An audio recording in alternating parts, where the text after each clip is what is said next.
two, 1, 2, 3, 4. Those vegan guys. I thank you.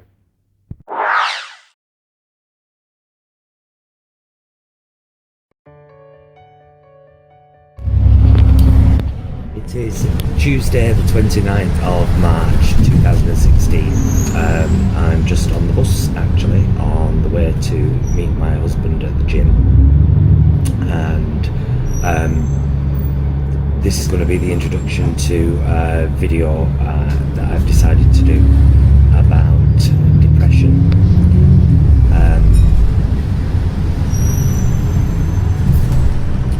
Because this time last Tuesday I was just getting over one of the worst days I've had in a really, really long time, and I'm thankful that here on Tuesday the 29th of March 2016 I'm sat on a bus on the way to meet my husband at the gym to have a great gym session and then go home and have our protein shake and settle down for the night. And that's enough. So today is Wednesday, 30th of March. It is 2:45 in the afternoon. And this morning I've been down to All FM 96.9 with, as a guest on Paul Davis's show Ponder Lab, which is brilliant, and then went straight to the studios at That's Manchester to upload Now We're Talking with myself and Julia Bell. I uploaded all the episodes of that to the That's Manchester channel. Came home, had a sandwich, sat with the cats for a while, and now I'm sat here doing this, and this is enough. And I think that's what this is all about sometimes. It's about finding things that are enough. So I'm going to take you back to last week and to the what led to the really kind of terrible Tuesday. Let's call it the terrible Tuesday. So a few days before that, really random, I'd sent out a few emails regarding something that I felt was important and would be well received, and had no responses to those emails. So that was a bit of a knock. And then my work with That's Manchester on Now We're Talking, which I absolutely love, the weekend before the dreaded Tuesday had been absolutely brilliant shows. I'd really enjoyed filming them on the Thursday and the Friday, and they'd aired on the Saturday and the Sunday. I've got to play 2 incredible videos, one by a guy called ZZ Branson on Facebook, who's done this video called Planet Earth, very powerful, shared by Leonardo DiCaprio. Played that in part 4 of Sunday's show, Sunday the 20th of March, and in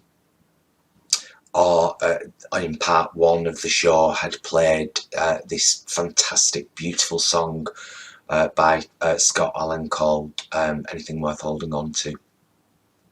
And so the weekend had been brilliant. I had such a good kind of end to the previous week. And then over that weekend, it's really silly. It sounds silly now when I say it, but I mean, these are the kind of things that can trigger you and send you to funny places. Somebody had shared a image, a side-by-side image of me hosting the show and this horrific, bald, old man cartoon character with the, written on the image, "It's uncanny," the resemblance meaning. And a friend had uploaded this image to Facebook and tagged me in it, without any thought for how that might affect me. Now, I go to the gym 4 nights a week. I've just paid £200 to have my teeth done. That kind of tells you that I'm not ultra confident about the way I look. So if you target me there, you're going to hurt me there. So I'd had the unanswered emails, and then there'd been this image on Facebook which I'd untagged myself from, and messaged my friend and said, please take that off. You know, you have no idea how unconfident I am about my looks. So by the Monday, and I'm just going to check the date actually, because I want to get the actual date for when that was. So yeah, that would have been Monday the 21st. So Tuesday the 22nd was the horrific day. So Monday the 21st, I was feeling bad. I didn't feel good. I'd had a good weekend, but hubby had gone to work. That image was playing on my mind. Is that what people think I look like? Some kind of bald, ugly old man. It's difficult enough dealing with being 46, let me tell you, hurtling towards 50. So that kind of stuff I don't need. Please know, if you are a friend of mine and you are watching this, I am not confident about the way I look. That's why I put so much work into it. That's why I spend money. So if you think I'm ugly or whatever, keep it to yourself. If you've got nothing nice to say, don't say anything at all. So by this Monday, I was really feeling down, and I was feeling, let's throw out some words, old, untalented, ugly, out of place, not worth it, less than, and that progressed all Monday night. And I think it started Monday night when I was kind of sat watching TV. And again, I look back now and think how ridiculous. But at the time, I honestly thought, would it really matter if I wasn't here anymore? Who would really give a shit? Who would it really affect? And that stayed with me Monday night, and I woke up a few times during the night and it was on my mind. And then Tuesday morning came, and had breakfast with hubby, gave him a kiss, waved him off to work, came in the front room, sat down, and bam, you are fucking worthless. You are old, you are ugly, you are untalented, nobody gives a shit about you, people don't like being around you, you mourn and bloody gripe constantly that people aren't vegan, everybody hates you, most people have hidden you from the feed on Facebook, some people have even blocked you because you're that bad. Just go. Just fucking go. And I sat there and I thought, yeah, okay.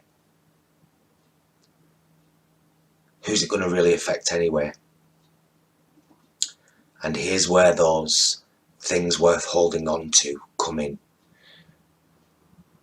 And this is how my mind works.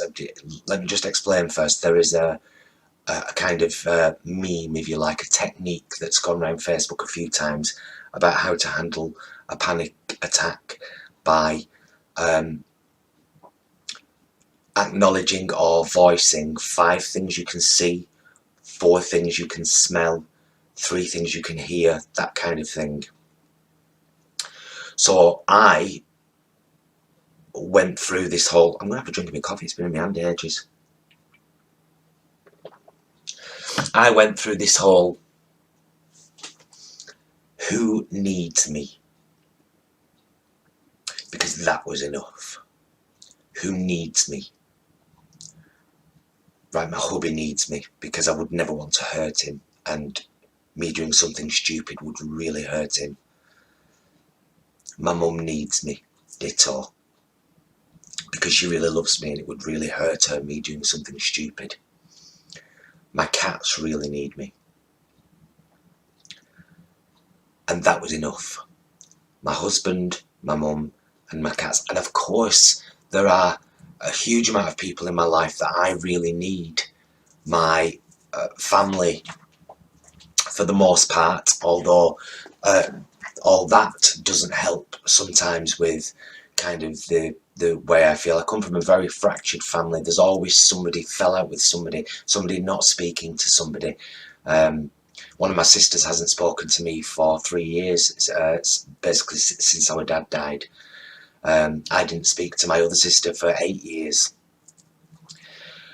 And so that's always there, but you know, I've kind of learned to deal with that because I know that there are families in much worse situations, and that doesn't justify it, it just doesn't make it so heavy. So these things can come and pile on top of you and sideswipe you and take you to really dark places, and what works for you is what works for you. What works for me is acknowledging that I am needed. I don't know why. It's not about being wanted, it's about being needed. And it's a mutual need. I need my cats, I need my husband, I need my mum. I need my in-laws, my family, my close friends, the people I know love me and care about me. I need all of that. And on that Tuesday, I didn't feel like I had any of it at all. And that's when I had to have the kind of firm talking with myself, and I got to these 4 things: hubby, mum, cat, cat. Hubby, mum, cat, cat. They need me. They need me. They need me to be here. Am I prepared to stick around for that? Absolutely. Right, what can I do? Because I'm sat here feeling like shit right now. Get up, get dressed. So that's what I did. I got up and I got, as in, get up off the sofa, go upstairs, take off your house clothes, as I call them, put some outdoor clothes on, go uptown, do something. And I did that. I got dressed, I went to the bus stop, I had a random conversation about the weather with someone at the bus stop. I had a random conversation with someone on the bus. I went and bought my fruit from the inside market. And then I got on the bus to come back home, and those feelings of worthlessness and what's the point had really started to dissipate. And it was so many very tiny things that led to that horrible place on Tuesday morning. And here we are now, 8 days later, and I'm so thankful that I didn't do anything stupid, because I could so easily have done it if I didn't have these techniques already in place, these kind of methods, these things worth holding on to. Cheers for that, Scotland. I might not be. And you know what? I deserve to be here. I'm a good person. I'm not ugly. I'm only 46. I'm gay and married to a wonderful man. I'm vegan, and I talk about it a lot because I could really care about the planet. And since 2010, the articles have been telling us eat less meat, it's destroying the planet. So I talk about it a lot. So hide me from your feeds. I'll learn to deal with it. Unfriend me. I'll learn to deal with that. Stop speaking to me. I'll learn to deal with that. But I am not unworthy. I'm not untalented. I am whatever I choose to be, and I choose to be me. Paul Burgess, married to Jason Bromley, Saturday host of Now We're Talking on That's Manchester,